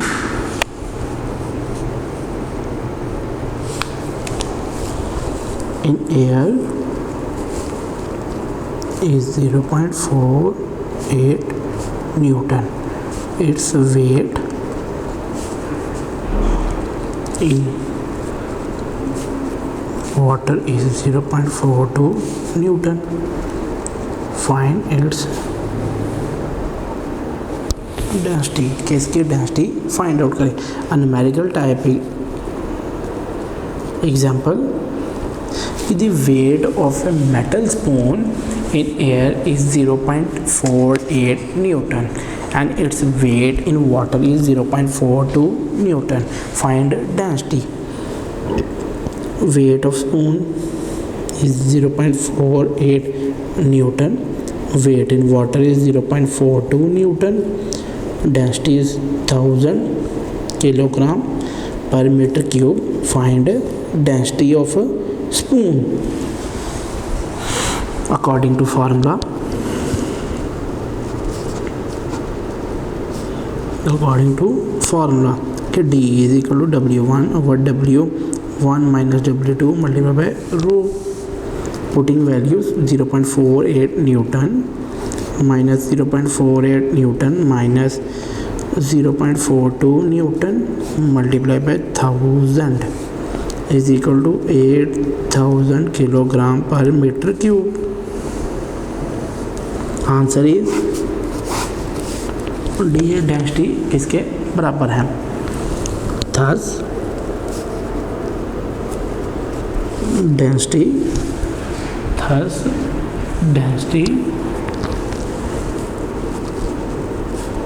of the material of spoon is 8000 kilogram पर मीटर क्यूब कि डेंसिटी किसके बराबर है, मटेरियल की 8000 किलोग्राम पर मीटर क्यूब के। ये थी आपकी numerical type example 7.4। Next topic is elasticity.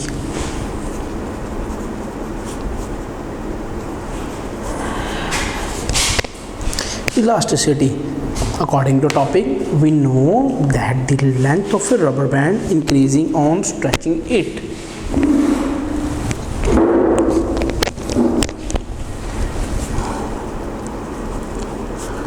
Length of rubber band increases on stretching it, कि जो लेंथ है रबर बैंड की उसको स्ट्रेच करने में इंक्रीज करती है. It is because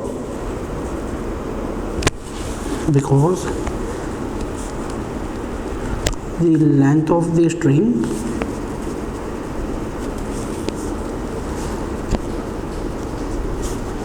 inside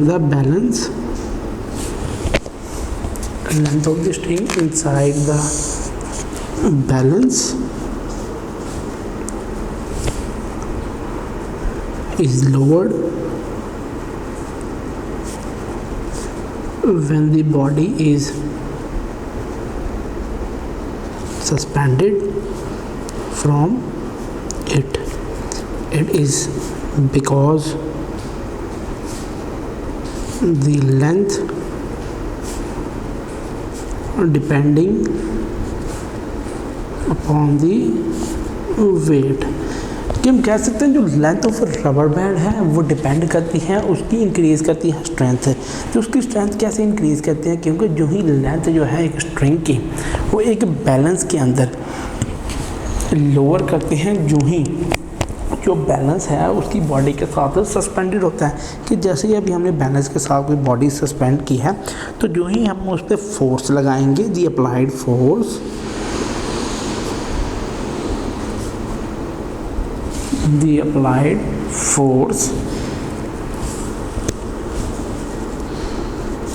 that changes shape, length or volume of a substance is called deforming force. कि deforming force क्या है, the applied force that changes shape, length और वॉल्यूम ऑफ ए सब्सटेंस. कि ऐसी force जो change करे उसकी shape को, लेंथ को चेंज करे या वॉल्यूम को चेंज करे किसी भी सब्सटेंस के, तो हम क्या कहते हैं, ये क्या है, ये डिफॉर्मिंग फोर्स है. इसी तरह नेक्स्ट इज इलास्टिसिटी डेफिनेशन. कि इलास्टिसिटी क्या है, according to definition, the property of a body to restore its original size and shape as the deforming force ceases to act is called elasticity. कि elasticity क्या है, according to definition, the property of a body to restore its original size and shape. कि वो अपना original size और shape को restore करेगी. And the deforming force ceases to act. और जो ही वो डिफॉर्मिंग जो फोर्स है वो सीज करेगी एक्ट करना. और जो ही वो जो डिफॉर्मिंग फोर्स एक्ट करेगी तो हम क्या कहेंगे, ये क्या है, ये इलास्टिसिटी है. कि हम किसी भी स्प्रिंग की इलास्टिसिटी के जो ही हम उसको स्प्रिंग को खींचते हैं वो स्प्रिंग अपनी ओरिजिनल पोजीशन पे पहुंच जाता है. और जो ही वो स्प्रिंग अपनी ओरिजिनल पोजीशन पे पहुंचता है हम क्या कहते हैं, ये क्या है, ये प्रॉपर्टी ऑफ अ बॉडी है जो रिस्टोर करेगी ओरिजिनल पोजीशन. और जैसे ही वो ओरिजिनल पोजीशन रिस्टोर करेगी उसमें डिफॉर्मिंग फोर्स एक्ट करेगी.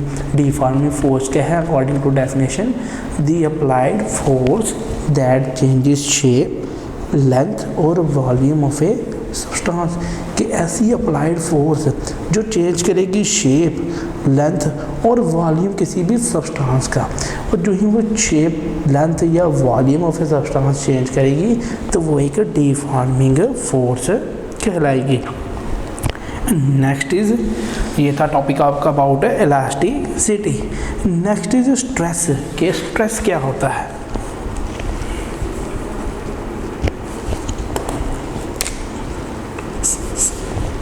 Stress, according to the topic, stress is related to the force producing deformation. कि ये स्ट्रेस क्या है, ये उसके रिलेटेड है जब एक फोर्स डिफॉर्मेशन है प्रोड्यूस करेगी। According to definition the force acting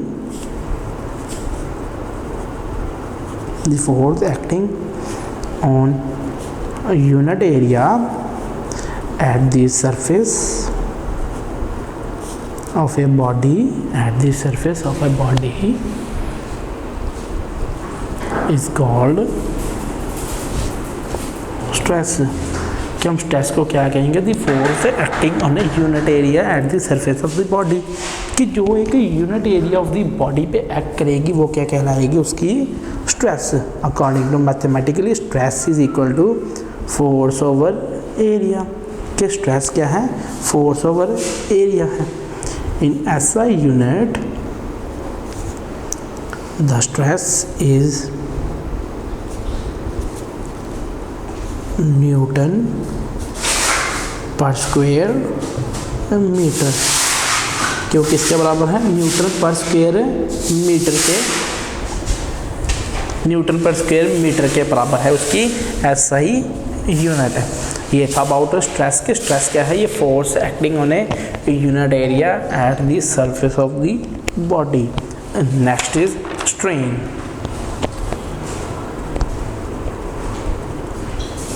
next is strain. According to topic, when stress acts on a body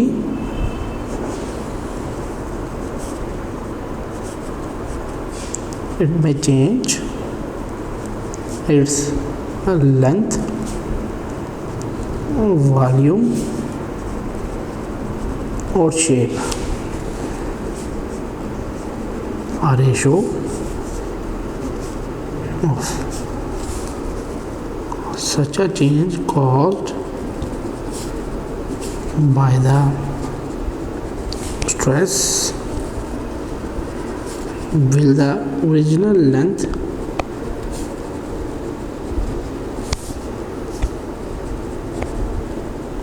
volume or shape is called strain। कि आया स्ट्रेन क्या है, when stress acts on a body. कि जो ही stress जो है वो एक बॉडी पे एक्ट करेगी, इट में चेंज इट्स लेंथ। और वो क्या चेंज करेगी, उसकी लेंथ। और जैसे ही वो उसकी लेंथ चेंज करेगी तो लेंथ हम स्टडी करेंगे कि वॉल्यूम और शेप भी चेंज होगी। जैसे ही लेंथ, वॉल्यूम और शेप चेंज होगी तो ratio of such a change caused by the stress. कि ऐसी जो रेशो जो एक स्ट्रेस से कॉज हो, यानी उसकी लेंथ से कॉज हो, उसको हम क्या कहते हैं, ये क्या है, ये स्ट्रेन है। According to and then next is if stress produces a change in length of object, then the strain is called tensile strain. कि जो ही एक स्ट्रेस प्रोड्यूस होता है चेंज इन लेंथ के, और जो ही एक स्ट्रेस प्रोड्यूस होगा चेंज इन लेंथ के ऑफ ए ऑब्जेक्ट, तो वहाँ से स्ट्रेन जो है वो टेंसाइल स्ट्रेन पैदा होगी। तो tensile strain will be equal to change in length over original length. कि टेंसाइल स्ट्रेन क्या है, जो ही एक स्ट्रेस प्रोड्यूस करेगी चेंज इन लेंथ। और जैसे ही स्ट्रेस जो है वो चेंज इन लेंथ प्रोड्यूस करेगी तो वो जो ऑब्जेक्ट है वो strain is called tensile strain. तो वो क्या कहलाएगा, वो एक टेंसाइल स्ट्रेन कहलाएगा, क्योंकि ओरिजिनल लेंथ के साथ। Strain has no units, strain has no units as it is simply a ratio between two similar quantities.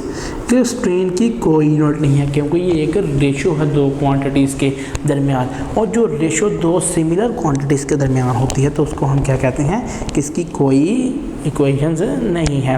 तो जो हमारे टॉपिक से इसमें हमने तीन डेफिनेशन स्टडी की कि आया डिफॉर्मिंग फोर्स क्या है, इलास्टिसिटी क्या है, स्ट्रेस क्या है, स्ट्रेन क्या है और टेंसाइल स्ट्रेन क्या है। Next is Hooke's law. Next is Hooke's law, important topic of the chapter, Hooke's law। कि Hooke's law क्या है? According to the topic, the deformation in length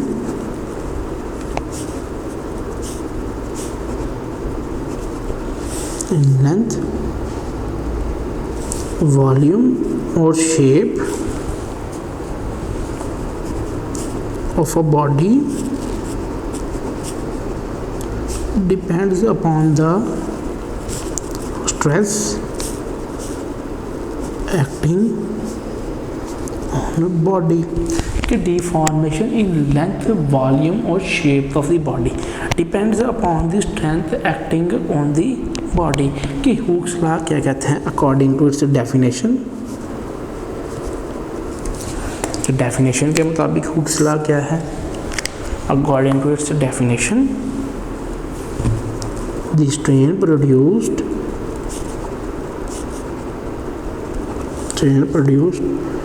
in a body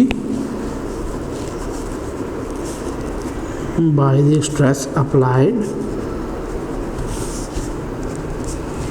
to it is directly proportional to the stress within the elastic limit of body। कि the strain produced in a body is directly proportional to the stress within the elastic limit of the body। कि ये within the elastic limit जो है उसकी body के बराबर है। तो हम कह सकते हैं स्ट्रेस डायरेक्टली प्रोपोर्शनल किसके हैं? स्ट्रेन के। अगर हम कहें stress is equal to constant and then strain के constant multiple strain, directly proportional ख़त्म करने के लिए प्रोपोर्शनलिटी, तो फिर stress over strain is equal to constant value. क्या अगर हम कांस्टेंट वैल्यू अलहदा करें और वेरिएबल्स अलहदा करें तो ये वैल्यू निकलती हैं। अगर आप डायग्राम जो आपकी बुक में है, जैसे एक स्प्रिंग के साथ जो एक्सटेंशन लगाई है कि extension in the spring depends upon the load.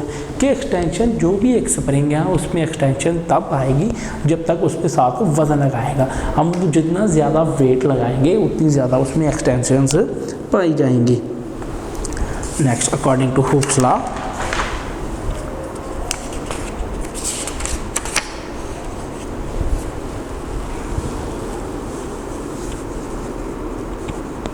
Hooke's law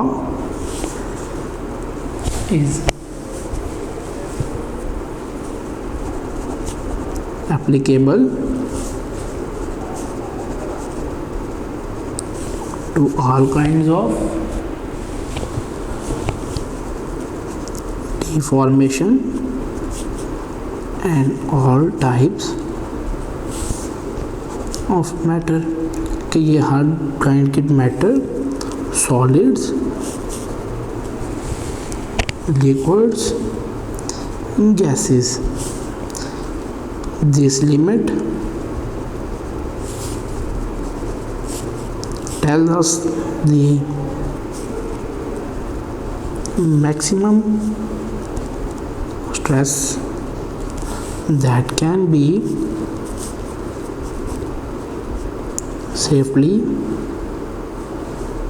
applied on the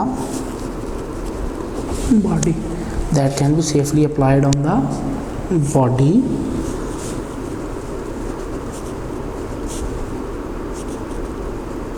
without causing permanent deformation in its length, volume or shape. It is a limit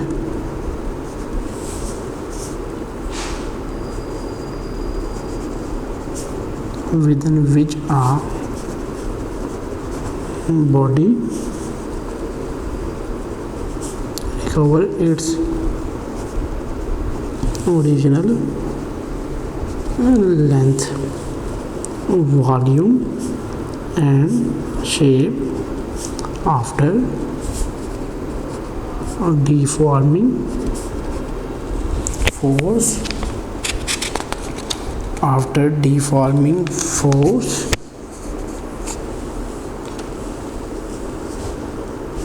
is removed.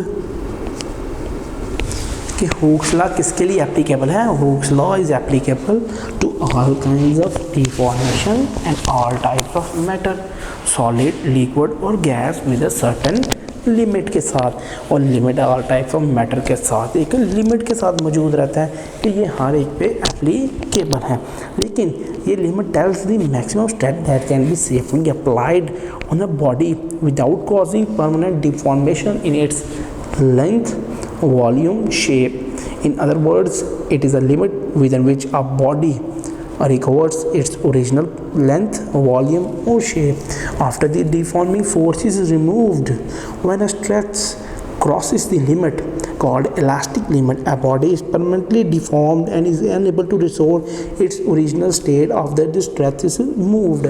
कि Hooke's law में हमने एक spring की stress मालूम करनी है। हमने कहना है कि यहाँ जो स्ट्रेस प्रोड्यूस हो रही है कि आया कैसे हम उसमें इलास्टिक लिमिट ला सकते हैं। अब जब तक हमने एक स्प्रिंग के साथ जितना ज़्यादा वज़न लगाएंगे उतनी उसके स्प्रिंग में खिंचाव पैदा होगा, और उसको जो ही वज़न हटाएंगे वो खिंचाव कम होकर वो दोबारा अपनी पोजीशन पे आ जाएगा। ये क्या कहलाएगा? उसमें डिफॉर्मिंग फोर्स मौजूद है।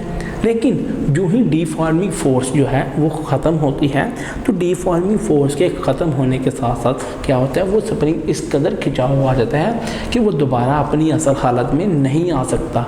और वहाँ क्या है, उसकी इलास्टिक जो लिमिट होती है, यानी इलास्टिसिटी की एक लिमिट मौजूद है। और जब वो इलास्टिसिटी की लिमिट ही पूरी हो जाएगी तो फिर वो वापस अपनी ओरिजिनल पोजीशन पे नहीं आएगा। और इसमें जब स्ट्रेस रिमूव कर लिया जाता है according to graph force and extension, कि जो ही ये लिमिट पे जा रहे हों कि यहाँ क्या है, इसकी इलास्टिक लिमिट मौजूद है, इलास्टिक लिमिट मौजूद है। और जो ही वो लिमिट क्रॉस करेगा तो वहाँ क्या होगा, वहाँ के एरर आ जाएगा और ये ब्रेकिंग पॉइंट होगा उसके स्प्रिंग के, कि यहाँ आके जो है वो स्प्रिंग टूट जाएगा क्योंकि उसका स्ट्रेस जो है वो रिमूव हो जाएगा और उसकी इलास्टिक लिमिट भी बिल्कुल ख़त्म हो जाएगी। ये था आपका Hooke's law. And the next topic is Young modulus. Young modulus, the last topic of your chapter number 7, Young modulus. According to topic, consider a long bar of length L and cross sectional area A and cross sectional area A, let external force equal to weight stretches it such that the stretched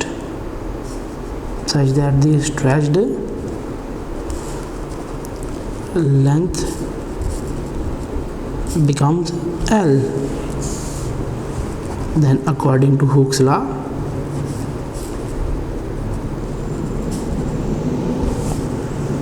the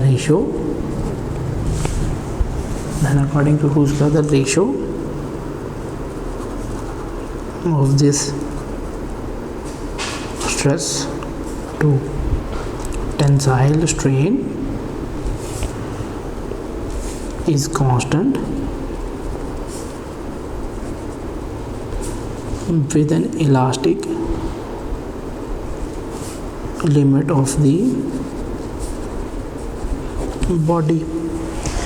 ये consider a long bar of length L and the cross sectional area A. Let external force equal to the weight stretches it such that the stretched length becomes L.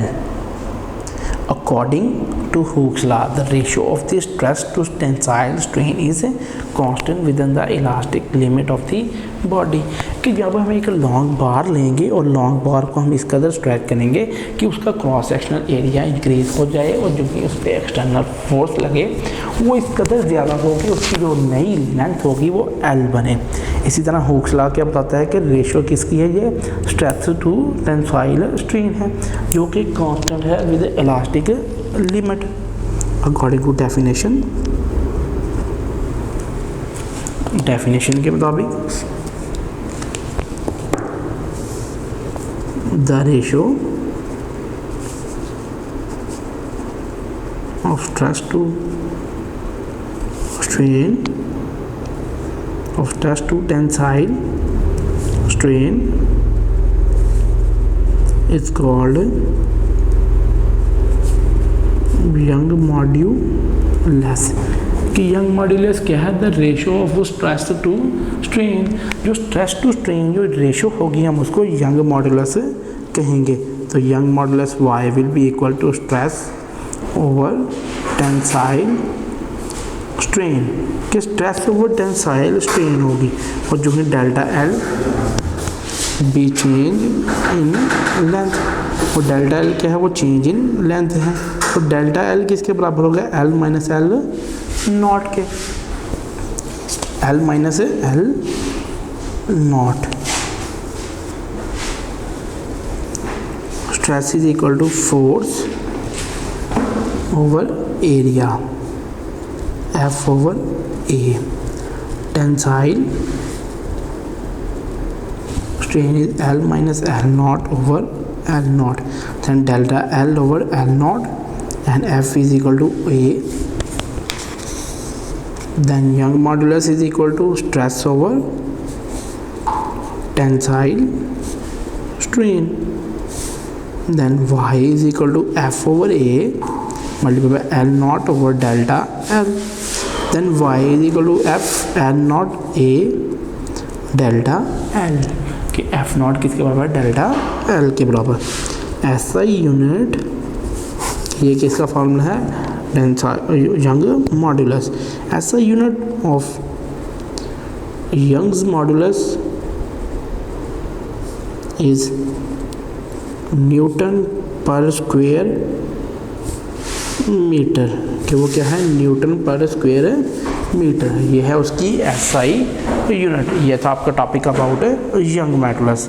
ये था हमारा आज का lecture number 2 on chapter number 7 properties of matter, जिसमें हमने Young modulus, Hooke's law, elasticity, Archimedes principle, applications of hydraulic pressure, Pascal's law, pressure in liquids and variation in atmospheric pressure topics study किए बिल्कुल elaborated study के साथ। अल्लाह हाफ़िज़। Video पसंद आई तो like करें, अपनी राय कमेंट करें। ऐसे ही मजीद वीडियोस के लिए हमारा चैनल सब्सक्राइब करें और बेल का आइकन दबाएं ताकि आपको हर वीडियो का नोटिफिकेशन मिलता रहे।